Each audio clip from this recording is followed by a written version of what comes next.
What's going on there, guys? Good evening. It is the Earth Master here on the live stream with an update video on this Monday evening, December 20th, 2021, about 6:40 p.m. California time. Latest quake on the globe is a 2.7 earthquake right around the Northern California area. Seen a swarm of movement today following that 6.2 earthquake. Let's go ahead and jump right into it. See what's going on out here on the latest map here from the USGS. See if I can bring this up here real quick. Got a whole bunch to discover or to talk about tonight. Quite a bit. Pretty heavy topic when it comes to the Cascadia Subduction Zone and the activity that's kind of occurring just south of there. Just south of the locked area, which is the Cascadia. 6.2 earthquake occurring right around the Mendocino Triple Point Junction area. It's the Triple Point area of the North American Pacific Plate and the Juan de Fuca Plate up north. This here is kind of the Gorda Plate. But as a whole, kind of tend to call it the Juan de Fuca Plate. Three separate plates here. The Gorda, the Juan de Fuca, and then up north we have the Explorer Plate. Kind of three individualized plates, but like I said, I tend to just call it the Juan de Fuca Plate as a whole. But anyway, activity ramping up today right around this region with a swarm of migrating quakes inland and further downstream here into the kind of like the slipping area of the Cascadia Subduction Zone, the slow slip Tremor region, although a little bit further upstream than what we typically see. Well, at least where we typically see the swarming of tremor activity. And so far, at least on this map, there's been a couple that have dropped off. I don't know if you guys were watching throughout the day like I was. A couple earthquakes are missing. We did have a 4.4 off here that did show up on the seismograph stations pretty strongly. That has since disappeared and has not popped up anywhere. This earthquake up here is a 4.3, but this one is a little bit different timestamp on the one I was discussing as far as the 4.4 down here goes. So we're looking at a lot of earthquake activity not being put up here on the map by the USGS folks, and hopefully they'll get around to it. But there was 4.3 way off here into the Gorda Plate here, Gorda Ridges, kind of close to there. And also a little bit of activity into the Cascadia Megathrust Zone, directly into the locked region with these two earthquakes here. Seen a 3.5 at 24 kilometers and a 2.3 at 19 kilometers. The activity inland here around south of Eureka area is a bunch of deeper movement. All this activity kind of migrated away from the 6.2. And the depth of these earthquakes there indicating subduction zone earthquakes, but as I mentioned, a little bit more shallower than your typical tremor movements. As far as the tremor, let me show you guys real quick on the latest map here with the tremor activity. It's going to be kind of a lengthy video, lengthy update, but I'm going to try to go into detail about the Cascadia and kind of how it works and the potential for future earthquake. So this is the tremor activity tonight, throughout the day today. Looking at about 54 epicenters of tremor. Notice how this activity is further inland on the map, but this is further downstream, if you will, into the Cascadia Subduction Zone, a little bit further deeper, roughly about 35-40 kilometers downstream. Much more deeper than what we're seeing as far as the earthquake activity back up over here. And over the past 3 days or so, we've seen an increase in movement throughout this region, specifically into this area of the Northern California, Southern Oregon region here. I'll show you guys real quick on the map. We'll go back over the last couple days here, bring that up. You guys can see mostly into Northern California, just right east, but downstream of where we've seen that 6.2 earthquake occur within this region here. So all that tremor activity has kind of built up over the last couple days And with the amount of earthquake activity around the Blanco fracture zone last week contributing to the 6.2 earthquake that we've seen today, the question is that a foreshock to something much bigger? And with the activity that's kicking up here, the possibility is there. I kind of wanted to go by some probabilities put out within, it's been a couple years, I think, from the Central Washington University. They're stating that the Cascadia Trench full rupture of the Cascadia Subduction Zone, which extends all the way up here past Vancouver Island, right about here, this entire length, talking about 14% chance of a rupture, 9.0 earthquake, 14% chance within the next 50 years, that is. So that's not a big number, but it is a possibility there. I'm kind of leaning towards, and I've been saying this all along, the potential for a partial rupture down here on the southern end. The Cascadia Trench southern rupture, partial rip, which could be around 8.0 to 8.5 magnitude, is estimated between the next 50 years, about 25 to 40% chance of that occurring. And there's a couple maps I kind of want to bring up here, a couple images, and show you guys the intervals, if you will, of earthquake activity along the Cascadia Subduction Zone. If you look on this line here of events, these are events of full rupture and partial rupture. The smaller lines on this graph, the shorter, smaller, thinner lines indicating a partial rupture, the more defined, thicker lines and longer lines indicating a full rupture, with the full rupture occurring back in 1700. That's the 9.0. I believe it's a 9.0 or possibly greater along the entire Cascadia Subduction Zone there. And of course, prior to that, there was another 9.0, or at least around that magnitude. And of course, we're looking at 321 years, right, of stress buildup. Intervals remain between 250 to, they say, 400 or 500 years. So you can look on this map, on this chart, and see a pretty significant space in between full ruptures. One thing we haven't seen between the last couple full ruptures is a partial rupture. And looking at this chart here, it looks as though that could be possible, kind of like it should be showing up anytime soon. I don't believe we'll see a complete full rupture of the Cascadia, but the lack of partial ruptures here should be popping up anytime now within our, I'm guessing probably within our lifetime here. If not tonight, you never know. 321 years is a little bit of time and stress accumulated within the Cascadia Subduction Zone. Another image I want to bring up here, see if I can get this to pop up, is the overview of the Cascadia Subduction Zone. The area where we're seeing the earthquake activity is in the circle area that I drew here on this image. I do have a little sketch pad coming tomorrow so that I can draw on screen while I'm live streaming. It's kind of impossible at the moment here with this computer set up, so I kind of drew previously on this image, but tomorrow will be a different story. It kind of be beneficial when I'm trying to explain stuff instead of using a mouse or whatnot. So anyway, this is kind of an overview. The darker red, is it red? Kind of darker pink, at least on this end, is the locked area up and down the Cascadia Subduction Zone. And the lighter pink, the transition zone, is a little bit further inland, right? A little bit more to the east.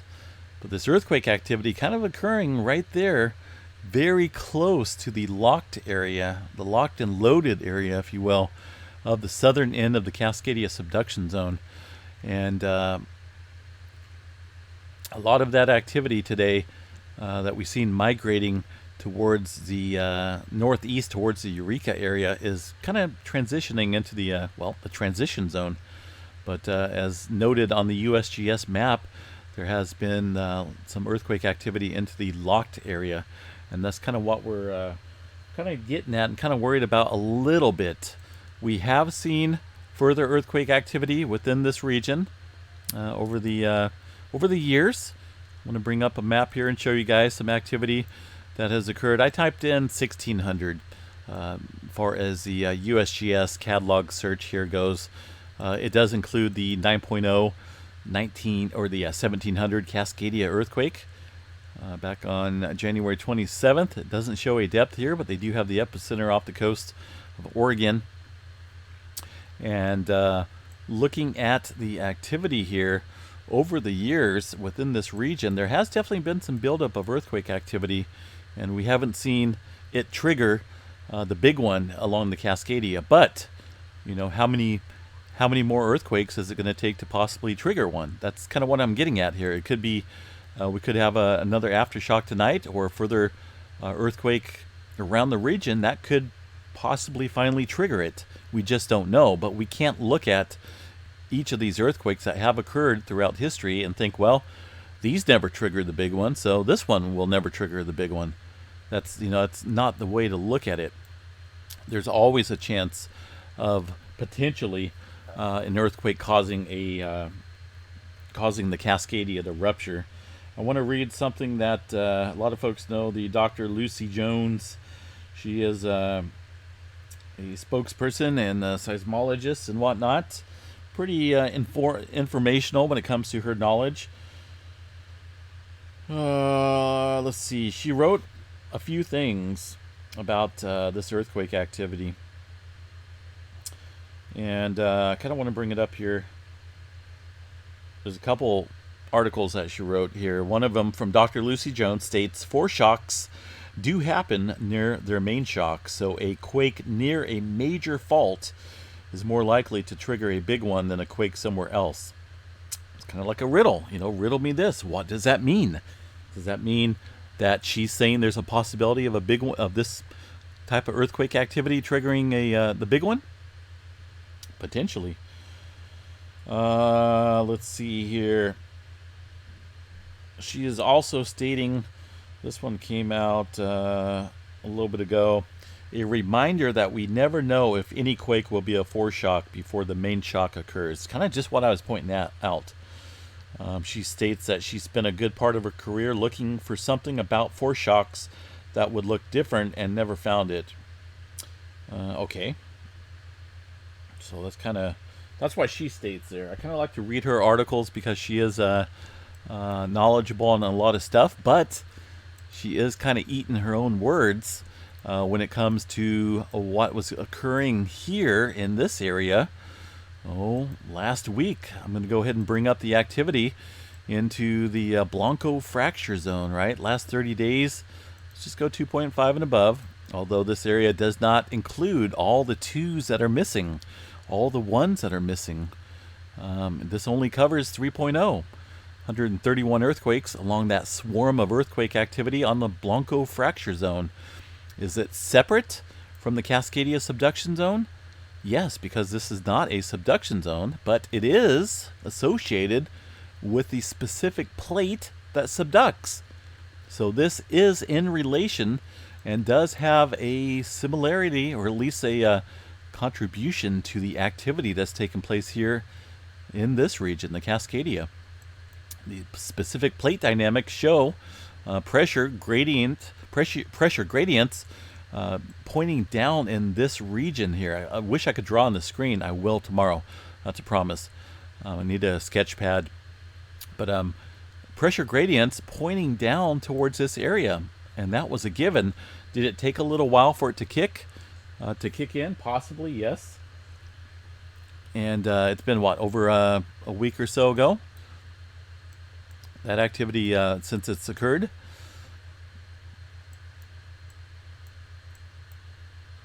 These were not microquakes that kicked off here, folks. These were some pretty sizable earthquakes, including 2 5.8 earthquakes that kicked up here. A lot of 4s, a lot of 5s, and a lot of 3s all took place in this movement here, kind of putting strain and pressure, further pressure, along this area of the Cascadia Subduction Zone. We have not, and I'm not going to go back tonight, but check out my other videos if you want when it comes to looking at this region, when it comes to past historical earthquake activity of this size, it's not in there when it comes to the history. This is pretty much unprecedented on the amount of earthquake activity that's taken place here in that swarm. That died down. We had a couple days of some pretty quiet movement along the west coast. Yesterday was really quiet, but it all kind of triggered up this morning with a actually triggered up here with this 4.4, and then we had that 6.2 kick up. So all this activity, that's what we've been seeing, obviously, is in relation to one another. I'm going to bring up another image here. Let's see if I can bring this one up. We already seen that one. Kind of another view here of the Cascadia Subduction Zone. Shows you the locked area in the red, and the transitional and slip zone further down dip downstream in relation to the North American plate above it.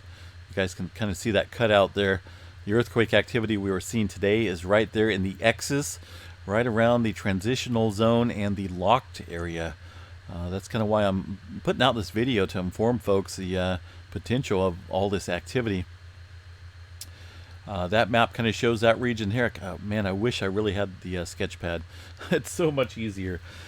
Another image here, observed vertical velocities. Okay, this kind of points out the GPS movements along the Northern California, Oregon, and Washington region. On the right side of the graph here, you can see the MMs per year. The redder, of course, the cooler the temperature, as far as the cooler images go, blue to red. The red indicating much higher measurement when it comes to GPS into northern and southern, Northern California and southern Oregon region. Looks to be the most confined area for uplift when it comes to the Cascadia Subduction Zone. Of course, you get this uplift from the built-up stress. These areas will ultimately drop dramatically once the rupture occurs, as far as like the Cascadia Subduction Zone earthquake. All these areas that have been rising significantly will drop ultimately. I don't know the exact amount of feet, but it will drop significantly. So the activity that we've seen today around an area that's already stressed over 321 years of activity and built up of stress is just kind of a little concerning. Something may or may not happen, but it's always good to be on guard and look at trends. Look at what's going on with the tremor activity. Look at what's going on with the migration of these quakes here. A little map here, scenario on the potential shaking intensity from a 9.0 earthquake. This would be a full rupture along the Cascadia. Shows this here in this graph. Northern California significantly taking a pretty significant hit when it comes to the shaking. Also, by the way, the 6.2 earthquake that struck earlier today, I felt down here in the Chico, California area. It's a ways away from the epicenter, no doubt. Seismic waves had to travel through the coastal range, but definitely felt it. Felt like a rolling motion, and I had my earthquake rock. It's a crystal hanging from the ceiling on a piece of yarn that's about three feet or so in length. Was swaying back and forth, roughly about an inch in each direction. So no doubt it was felt all over Northern California. But this here is just a scenario on a 9.0 complete rupture of the earthquake of the Cascadia, and you can see some incredible shaking here along the coastline. And this is why people need to be on guard when it comes to knowing the danger along the Cascadia Subduction Zone, especially if you live along the coastline.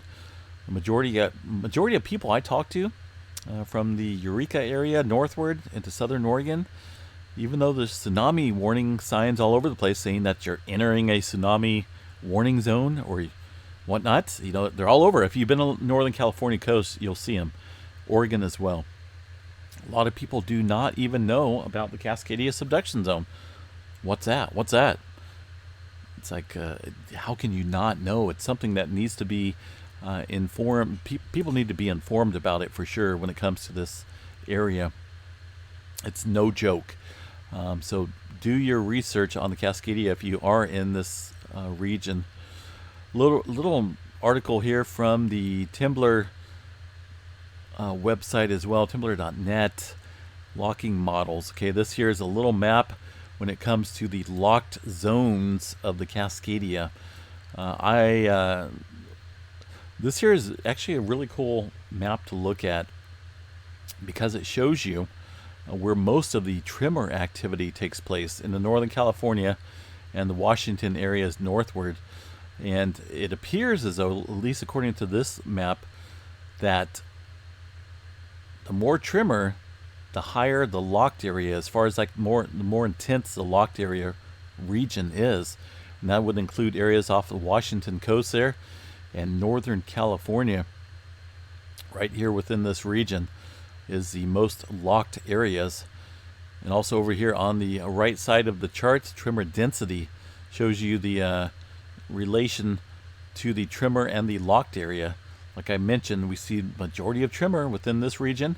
It sometimes skips this center part of Oregon for some reason, and then tremor builds back up here in the Northern California region with subsequent further locking of the Cascadia Subduction Zone. So, more tremor, the more locked and more wound tight the Cascadia is. And that tremor map right there kind of shows, at least over the last couple days, the activity along the southern end of the Cascadia really ramping up, really significantly ramping up here right next to where that 6.2 struck. So if anything, this activity is contributing some further stress along this southern end of the Cascadia, folks, and that's kind of why it's good to be on guard. Not fear-mongering. I do not fear-monger on this channel. I try to point out the exact facts when it comes to the Cascadia or any subduction zone, any earthquake activity around the globe. There's the observed vertical velocities.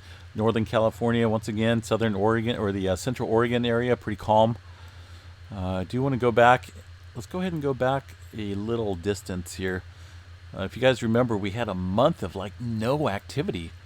Like in November, we had like no activity at all. Let's see if I can bring that up. At least here from one day, there wasn't a whole lot. I'm going to go back to January of this year.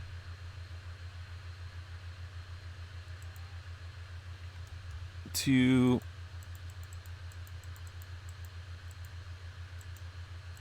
December 21st, at least. I want to show you guys. Hopefully this doesn't melt my computer, because there's going to be a lot of earthquake or at least tremor activity here on this map. Let's see what this generates. It's quite a bit of tremor.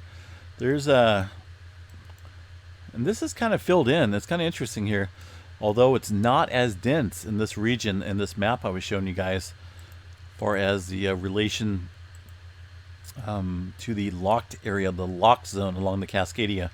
This area just tends to get left out when it comes to buildup of tremor, which would be less stress and less at least less locked area.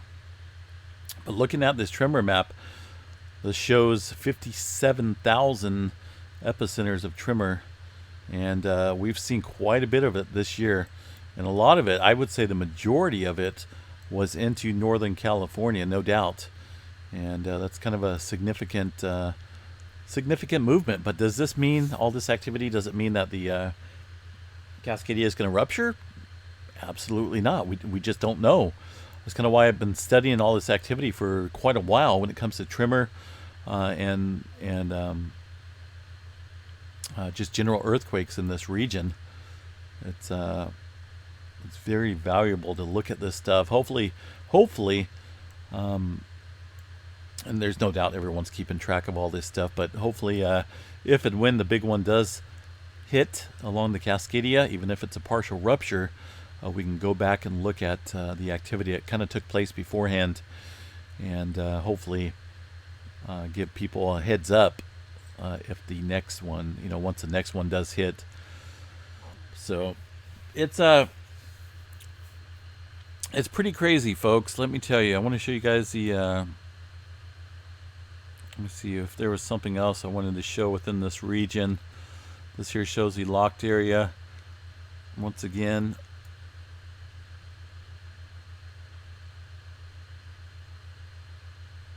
there's a wealth of information on this, let me tell you. Here's an example of the GPS stations that you can monitor: northward movement, east movement, the height. There's actually a site here that I use to monitor all this activity in the GPS stations in Northern California. It's this site right here. If you want to check it out, go to their real-time networks. They got a bunch of them. They got a bunch of GPS monitoring stations all up and down the area, not only across the states but into Northern California and the Cascadia Subduction Zone. So we're gonna pick out this area out here around the Eureka area and see what they have as far as the overview goes. You can see at least on this map, this one's called Gorda 2. So in relation to the Gorda plate, right, shows a northward movement. Eastward movement has gone down, which would make sense if the GPS station is rising, which it kind of has over the last couple years. It looks like there's a little bit of trend to the lowering over the last, just really looks like the last couple months, but there's definitely been an upward trend here in the past couple years as far as the height goes of that specific GPS station. There's many of them, many that you guys can check out if you wish. They're all here on this site. I will try to, if I can remember, include this. I'll go ahead and copy this right now so I can include it in the video description so you guys can check it out yourself if you're looking to check that information out. Let's go ahead and check this guy out here. Gibson Ridge, it looks like, northward height movement. There's the eastward trend down. And this right here had a little dip too when it comes to the height, right within the last month or so. I don't know, maybe that was today. Maybe that picked it up today. But it's all there if you want to check it out when it comes to the GPS monitoring anywhere in the States there. But I like to use it for not only places like Yellowstone, but the activity that we're seeing today in Northern California. It's very useful. So once again here, what do we got? I want to check out where this 6.2 earthquake was felt.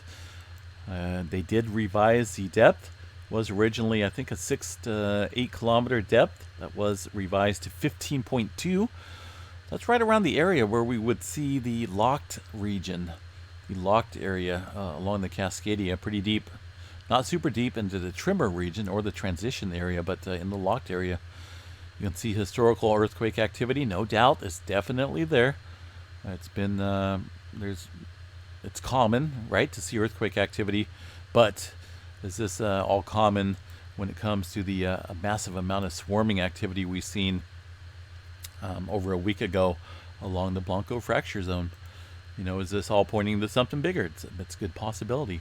Looking at the shaking map here, all over the Fortuna, Eureka area, Petrolia, up and down the coast, there's some strong shaking reported. Seen some images being kicked around on social media of some damage.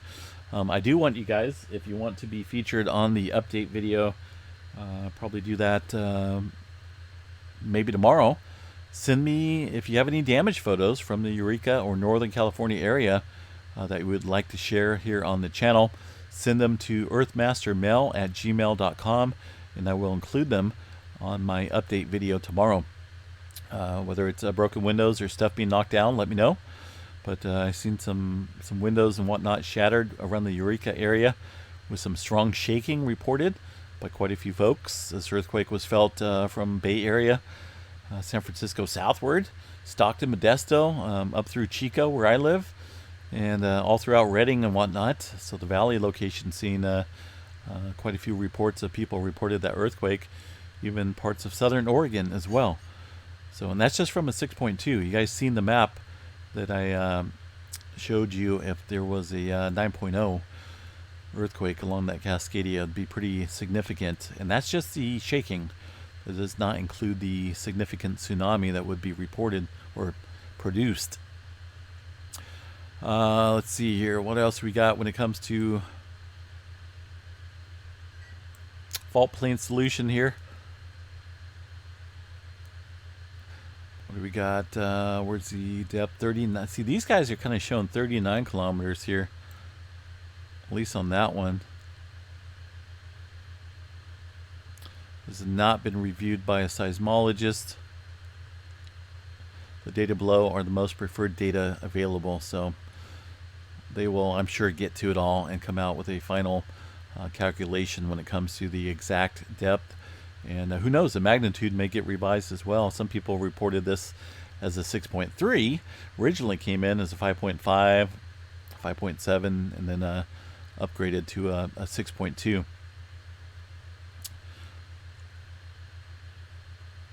This thing did show up pretty significantly on the Yellowstone stations here. You can see this this activity here. And this here is kind of got me puzzled a little bit here, because this almost looks like two distinct earthquakes. Normally when we see an earthquake of this size, it doesn't matter if it's California or somewhere else, we'll see this red significant signature here, and then drawn out in a funnel fashion into this type of feature, not a secondary stronger signal. And that this same type of signal has shown up on all of these graphs here. You can kind of see it not only on Maple Creek, but also here in Purple Mountain, a little increase in the width of the diameter here of the signature, indicating potentially a second earthquake within the shadow of that 6.2. So we'll see if that gets revised or not, possibly tomorrow once everyone continues to look at it. Also over here, Parker Peak may have picked that up as well, but we'll see if it picks it up, or see if the seismologists adjust it. This earthquake hasn't done anything here with the Yellowstone region. No swarming activity. Looking at the latest map here on the USGS, shows continued quiet movement throughout the Pacific Northwest. Southern California was shown some activity along the Garlock fault structure, and some movement down around the San Jacinto fault area following that 6.2, but the rest of the West Coast has remained relatively quiet. The latest earthquake around the Pacific is a 4.8 near Japan, and other than that, all this other activity has not showed, been no further activity, I guess, at least according to the USGS map here following that 6.2. So we're still kind of watching it. I don't think we're completely out of the woods yet.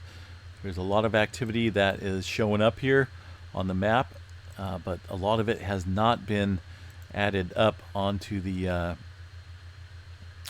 total number of earthquakes. That's a fact, because I've watched the seismograph stations kick up since that 6.2, and there's been probably well over 100 or more earthquakes that have been showing up on the seismograph, but they have not been reported. So just kind of watching it, folks. We are keeping a very close eye on it.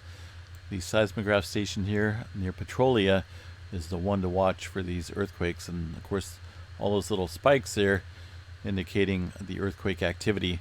When the line gets flattened, that's obviously a little bit stronger earthquake than the prior smaller one. So let's see what else we got. There's quite a bit to talk about. I mean, there's so much out there, info when it comes to the Cascadia, and I don't know, my voice is going to allow me to continue it.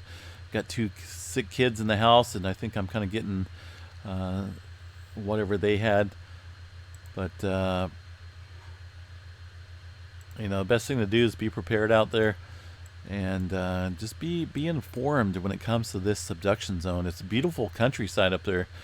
Oregon, Northern California has some beautiful coastline, but it's very deadly, and it's been a while, 321 years since we've seen a rupture on the Cascadia, and each day that goes by, and each day of tremor, now I'm pretty much well confirmed on that. Each day of tremor that we see is some further activity and further backbuild of pressure along this very tightened spring, if you will, of pressure, which is known as the Cascadia Subduction Zone.